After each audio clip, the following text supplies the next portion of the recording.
What's going on, guys? This is Rob, and in this video, we're going to talk about how the Marvel Cinematic Universe needs the Superior Spider-Man. So here's the thing. Superior Spider-Man is one of these characters that is absolutely needed in the Marvel Cinematic Universe. And it's kind of interesting because he's a version of Spider-Man that we just haven't really seen before. Right?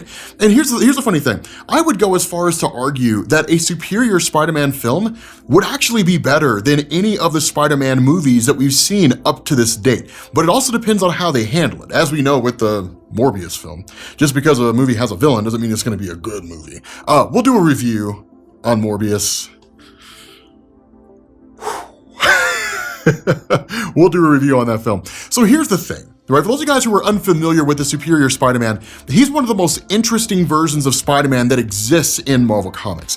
So the idea behind this, it really kind of comes out of a handful of different things, in the sense that it was a handful of like backup stories or little moments that were featured over the course of Dan Slott's Spider-Man run, but then it ultimately came to a head in a story called Dying Wish. And what you would basically learn is that Dr. Octopus was quite literally dying. And so what he did is he developed a piece of technology that allowed him to body swap Peter Parker. And so in essence, his mind went into the body of Peter Parker, and the mind of Peter Parker went into the body of Dr. Octopus. Now, ultimately, when Dr. Octopus's body essentially died, that Peter Parker died along with it. But the way that Marvel fixed this is they said that there was a portion of Peter Parker's psyche that actually remained inside his own body, and that Dr. Octopus would communicate with it. Now, depending on who you're talking to, some people would argue that that's actually Dr. Octopus's conscience, and that as Dr. Octopus began to become a good guy, that the psyche of Peter Parker actually began to essentially fall back, in the sense that he was finally leading into conscientious behavior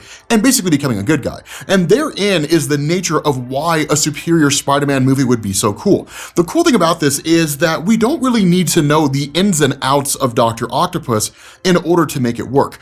All we would really need are his mannerisms. Now, the reality here is that if they were going to make a movie about this, they would have Dr. Octopus already established in the Marvel Cinematic Universe.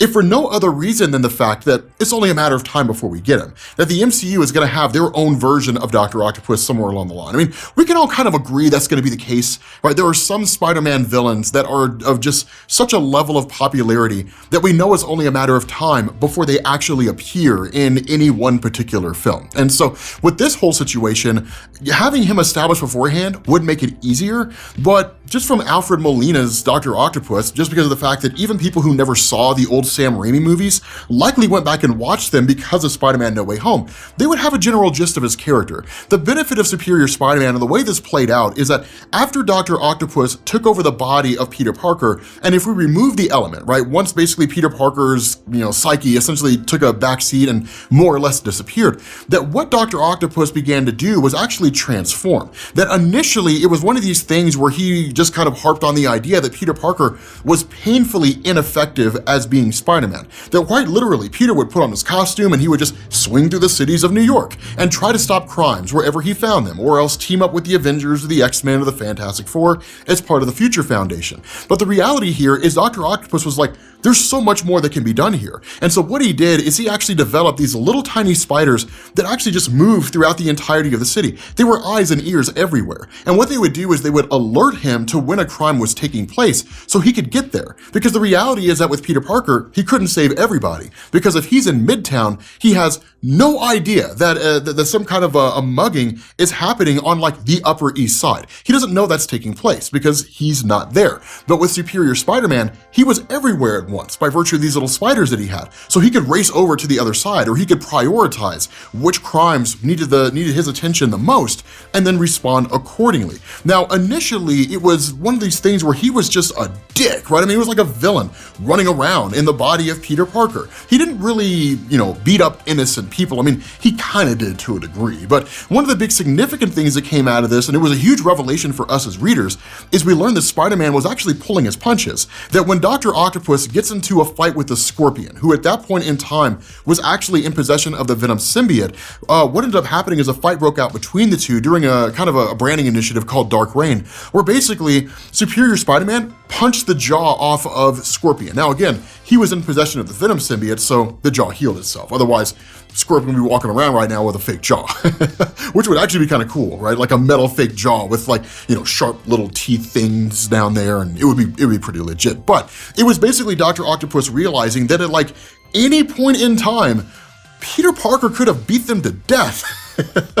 And he just chose not to, right? But he's just that strong, right? That capable. But as time progressed, what you actually saw was Dr. Octopus falling for a woman named Anna Maria Marconi. And he actually fell in love with her because of her intelligence. And this actually led to him becoming a much softer, gentler version of the character that we knew. So much so that he actually ends up becoming a superhero. And so one of the things that he does is he basically takes his mind, puts it to task, and forms a company called Parker Industries, so that when the events of Superior Spider-Man come to an end and Peter Parker gets his body back, he's basically richer than Tony Stark. He runs a multinational, multi-billion-dollar Fortune 500 company and literally uses the technology of that company to improve the world. But all that was because of the Superior Spider-Man. Now, eventually Marvel undid it in a story called Back to Basics by Nick Spencer. But the important thing here is that because of the Superior Spider-Man, he basically made Peter Parker better and more capable as far as being a Spider-Man across the city of New York. Now,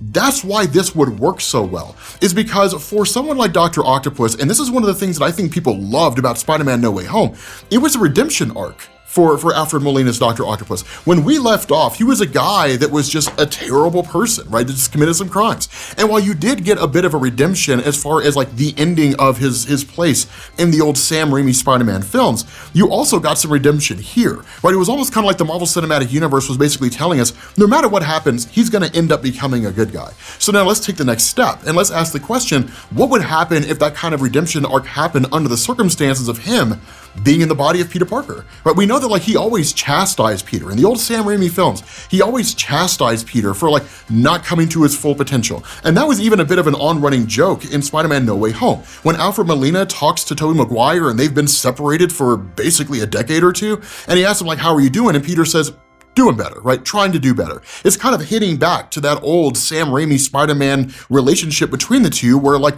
Dr. Octopus was always telling Peter, you're never living up to your potential. You can be better than what you are. So let's take that to task and let's actually put him in a situation where if Peter isn't necessarily able to become better himself, he'll make him better. Now, there are a couple things to keep in mind here.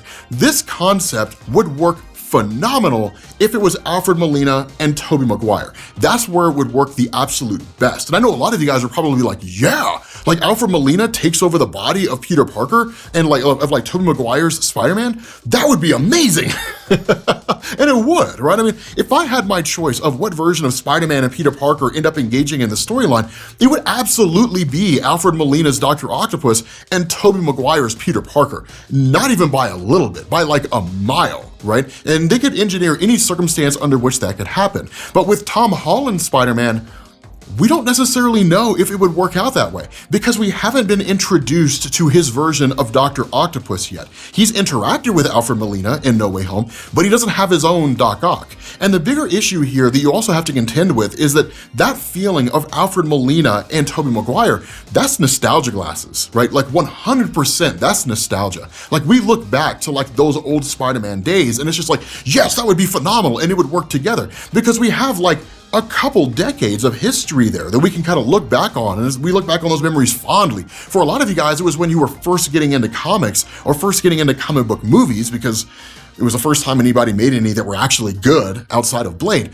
But the thing about that is it kind of creates this circumstance where it's like, it's not an honest opinion of the situation. I think that having a Tom Holland Spider-Man basically end up swapping bodies with his own Dr. Octopus, that would be intriguing. But again, the reason why the Alfred Molina and Tobey Maguire idea works as well is not just because of the nostalgia glasses, but because of the fact that we know what his Dr. Octopus is about. That's what made the original story so impactful, is because we knew that Dr. Octopus, he'd been around for something like 50 years by the time that story had been written. We knew what Dr. Octopus was about. We knew that he did have a kind of gentler side. We saw that during the original Spider-Man Annual and Sinister Six story, right? Where like he's literally feeding tea and crumpets to Aunt May and Betty Brant. They have no idea that they've been kidnapped. He's like charming and he's a gentleman, but basically they were kidnapped in order to force Peter to fight the other members of the Sinister Six. So we know that like he has a gentler and a softer side. That, you know, that story combined with just a ton of others built up and is what made Superior Spider-Man significant. That history is important there, and that history exists between Alfred Molina and Tobey Maguire. I just don't necessarily see this idea of Sony resurrecting that universe just to tell this story. They could. It's entirely possible that they could, and I wouldn't be surprised if we see more of Tobey Maguire in the Marvel Cinematic Universe. Supposedly he's gonna be in Doctor Strange too, but fan reception to like Tobey and Andrew was so huge that I feel like they're not simply gonna stop there, right? They're like, as soon as they were all confirmed, like as soon as we saw them, right? Andrew Garfield jumps through the portal, rips his mask off, and the pop, right? The scream in the theaters was actually louder than it was when you had Tobey Maguire, at least where I was. I don't know about you guys, but where I was, people were more excited to see Andrew Garfield. I think it's largely because it was just enough disbelief to not know if it was true, but nonetheless, right? It's one of those things where we know we'll see them again. And so because of that reception there, they're gonna pop up, right? We're gonna have more stories about them. And so it's not that far of a stretch to believe that Sony might resurrect the old Raimi-verse and give us more stories involving like, you know, what Peter Parker, what Tobey Maguire looks like now. It could be one of those things when like Alfred Molina is sent back to his universe, he's sent back to the wrong point in time. He doesn't go to when he's supposed to be, like that moment before he basically dies or around that time that he was supposed to die. And then in turn, he's actually teleported to a future point in time, and maybe something happened with Tobey, who knows, but whatever it is, it leads into Superior Spider-Man. Bit of a stretch, but not entirely impossible. I mean, we're literally dealing with movies where a guy turns into a giant green rage monster and Grimace, with a wrinkly chin, decided to blink out half the life in the universe. I think we're beyond having discussions about, is it a stretch? I think we're beyond that point. So regardless, I wanna know what you all think down in the comments section. Let me know what you guys think about all this. But we're gonna bring this to an end. Happy April Fool's Day. Thank you all for watching, and I will catch you all later. Peace.